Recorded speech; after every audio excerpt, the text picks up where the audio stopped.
പക്ഷെ ഈ സാധുക്കളായ സഹോദരന്മാർ എവിടെ പോവാനി? ആരോട് പറയുന്ന വേദന? ആരറിയുന്നുണ്ട് ഇവരുടെ ഹൃദയത്തിന് നൊമ്പരം? ദൈവത്തിന് വേണ്ടി നിന്നവരെ തലമുറ തലകുനിച്ച് നടക്കണമെന്നാണോ അവൻ കർത്താവ് പറയുന്നത്? അവൻ വേദന മുഴുവൻ ആലയത്തിൽ കൊണ്ടുവന്നിച്ച ആ വിഷയം മോശക്കാർ ആരോടും ചോദിക്കാതെ സമാഗമന കൂടാരത്തിനകത്ത് അതിപരിശുദ്ധ സ്ഥലത്ത് യഹോവ വെളിപ്പെടുത്തി ഇടത്തുകൊണ്ട് വെച്ചപ്പോൾ അവനെ മോശയോട് ദൈവം പറഞ്ഞു, മോശേ, സെലോഫഹാദിന്റെ പുത്രിമാർ പറയുന്നത് ശരി തന്നെ.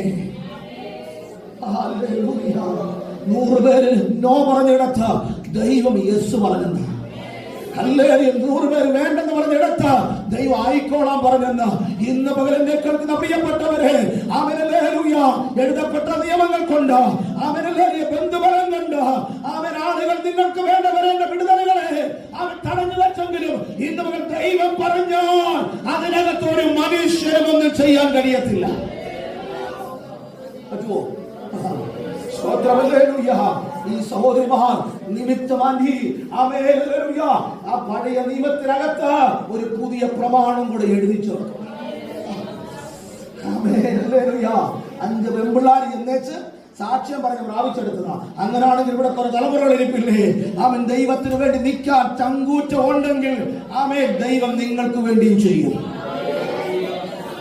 സ്തോത്രം സ്തോത്രം സ്തോത്രം ഹല്ലേലൂയ ആമേൻ ഹല്ലേലൂയ. പിന്നെ നിങ്ങൾ പിന്നെ വായിച്ചാൽ മതി. സ്തോത്രം എല്ലാം വിശദീകരിക്കാൻ സമയമില്ല. എഴുതപ്പെട്ട പ്രമാണം കിടക്കുമ്പോൾ ആ പ്രമാണത്തിനകത്തൊരു പുതിയ പ്രമാണം ഹോവയായ ദൈവം എഴുതിച്ചു. ഒറ്റ കാര്യമുള്ളൂ, ദിലു ഞങ്ങളുടെ അപ്പൻ ആമേൻ ഹല്ലേലൂയ സഭക്കാരുടെ ആമേൻ ആരോടും പ്രശ്നം ഉണ്ടാക്കുന്നത്